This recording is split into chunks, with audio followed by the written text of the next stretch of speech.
bien-aimés, shalom à tous, shalom à toutes. Bonjour ou bonsoir, tout dépend de l'heure à laquelle vous allez nous suivre au travers de cette émission Un mot pour ta vie. 10 minutes de vérité biblique pour marcher avec notre Dieu. Et le mot de la semaine, c'est la joie. Nous parlons sur la joie de notre vie, la joie de notre existence. Éternel Dieu, nous bénissons ton saint nom, nous bénissons ta parole qui nous inspire beaucoup de choses au travers de mots que nous utilisons, que nous vivions avec sur ces mondes.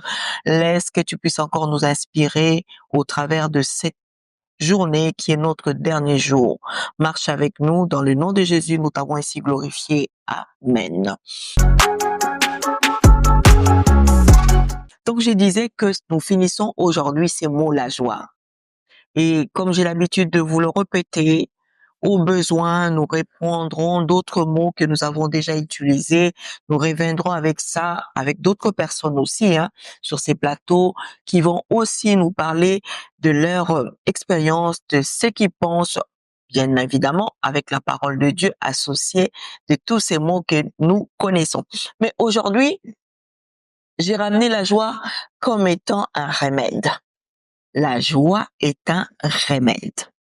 La joie est un médicament très efficace pour beaucoup de choses, la joie. Alors, sans plus tarder, nous allons les lire dans les livres de Proverbes 17 au verset 22. Proverbes 17 au verset 22. La Bible déclare, un cœur joyeux est un bon remède. Mais un esprit abattu dessèche les eaux. Un cœur qui est joyeux, c'est un bon remède pour faire fonctionner tout ton corps, pour faire fonctionner ton esprit. Pourquoi je disais que la joie, c'est une attitude que nous devons avoir tous les instants de notre vie. Parce que quand tu es joyeux, il est difficile pour toi de tomber même malade. De tomber malade. La joie vient t'apporter le réconfort, vient t'apporter la guérison. Lorsque la joie contrôle ton corps, lorsque la joie s'installe dans ton mental, toutes tes actions sont commanditées par la joie. Et la joie qui n'est qu'un fruit de l'esprit ne peut que commanditer ta vie, tes membres, ton corps, que va l'orienter vers l'excellence, va l'orienter vers la réussite. Parce que les complications de nos vies, c'est souvent le stress, l'anxiété, c'est souvent l'angoisse, c'est souvent toutes ces perturbations qui tournent tout autour de nous. Mais tu dois mettre sur toutes ces choses qui arrivent dans toi, leur imposer la joie. Parce que la joie te sert de médicament, te sert de remède qui va venir résoudre toutes ces angoisses-là. À la place des choses qui t'apportent l'angoisse, mais des choses qui te donnent la joie.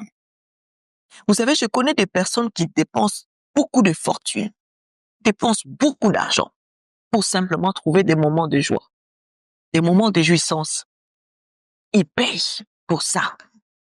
Mais alors que tu as un Dieu qui te le donne gratuitement, simplement au travers de sa parole, au travers de ses principes, ta vie peut trouver une joie que tu auras même à distribuer, à partager avec les autres. C'est pourquoi il nous dit que c'est un bon remède pour le corps, mais un esprit qui est abattu, un esprit qui est tourmenté, ça vient dessécher les autres, c'est que ça vient te détruire petit à petit, ça te détruit jusqu'à t'emmener à la mort. Quand tu te laisses prendre, vous savez, les problèmes viennent toujours et ça viendra toujours, ça finira pas. Les problèmes finissent quand tu laisses ce monde. Tant que nous sommes sur la terre, nous connaîtrons des problèmes. Mais tant que tu résous tes problèmes par des problèmes, ça ne peut que engendrer problème. Mais quand tu mets tes problèmes avec joie, c'est la joie qui domine. Problème plus problème égale problème. Problème plus joie égale joie. Parce que la joie, elle est puissante. Elle est la solution. C'est pourquoi la Bible ici, Proverbe, nous dit que un cœur joyeux est un bon remède. Ne laisse pas quelqu'un voler ta joie, hein. Ne laisse pas quelqu'un voler ta joie, je viens t'annoncer. La personne qui cherche à voler ta joie, c'est la personne qui cherche à mettre en toi des maladies stressantes là, des maladies d'angoisse. Ne laisse pas quelqu'un venir perturber parce qu'il y a des gens qui viennent voler notre joie. Il y a des gens, il y a des personnes comme ça. Il y a même des situations aussi. Mais ne laisse pas tout ça dominer sur toi. Parce que tu es appelé à dominer. Dieu te donne des jours, des journées de gloire pour que toi tu domines.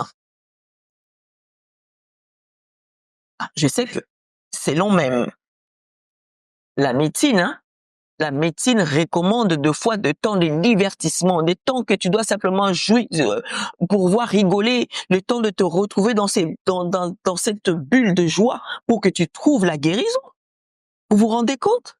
Comment est-ce que la joie peut changer la vie d'une personne? Mais je te parle de la vraie joie, la joie de Dieu. C'est ça la vraie joie. C'est ça la vraie joie. Ce n'est pas des joies qui peuvent te compliquer. Ce n'est pas des joies qui peuvent te laisser quelque part pendant un moment seulement. Mais c'est de la vraie joie que je suis en train de te parler. Alléluia. Gloire à Jésus. Je bénis Dieu pour ces moments que nous avons passés ensemble toute cette semaine en parlant de la joie. Ne plaisante pas avec ça. Et comme j'ai dit, ne laisse personne voler ta joie. Parce que la joie constitue la réussite de ta vie. La joie constitue la réussite de tes journées. Commence ta journée dans la joie. Finis-les aussi dans la joie. Va dans ton lit dans la joie. Tu verras comment est-ce que tu vivras longtemps. Tu verras. D'autres maladies sont source de stress, hein. Et lorsque tu changes maintenant stress par joie, comment tu veux que tu tombes malade? Laisse-moi déclarer avec toi. Je t'invite aujourd'hui à prier avec moi.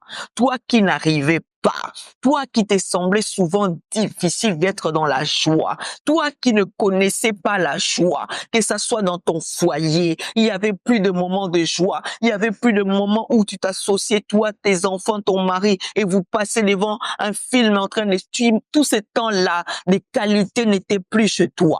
Je déclare aujourd'hui que la joie abondante, que la joie du ciel, que la joie de mon Dieu prenne place dans ta vie, que la joie de Yoshua puisse pénétrer dans ta maison, que la joie qui est un remède efficace puisse prendre le contrôle de ton âme, de ton esprit, que la joie qui change toutes choses, que la joie qui apporte les succès, que la joie qui te fait vaincre pendant les épreuves, que cette joie puisse encore dominer au nom de Jésus-Christ de Nazareth. Je prie que la joie qui est caché, qui est encore les caractéristiques du Saint-Esprit, le Saint-Esprit vivant en toi, laisse que cette joie puisse être visible. Oh, procure cette joie, vis dans la joie, accompagne toutes choses que tu as dans la joie, que la joie puisse être ton identité, que ton nom change aujourd'hui, que ton nom change en joie. Là où tu n'arrivais pas à te réjouir, réjouis aujourd'hui avec ton Dieu, parce que Dieu est capable de t'emmener de mois et de mois dans la joie, d'année en année dans la joie, que cela puisse être ton cas, que cela puisse être ton cas au nom de Jésus. Je décrète que la joie demeure la force de ta vie, la force de ta vie, la force de toutes les épreuves que tu puisses passer, que tu sois fort au travers de la joie, et laisse que toi et moi, nous allons puiser cela dans la source intarissable qui est Jésus-Christ de Nazareth. Dans son nom puissant, glorieux, nous avons ainsi prié et laisse que la joie abondante puisse encore combler toutes les maisons qui vont être connectées au travers de cette émission Un mot pour ta vie. Nous voilà à la fin de notre programme. Nous sommes à la fin. Nous nous retrouvons la semaine prochaine avec un nouveau mot qui va encore nous bénir tous. N'oubliez pas de vous abonner, de liker, de commenter et de partager. De ma part, je déverse encore une joie particulière venant de Jésus dans ta vie. Shalom.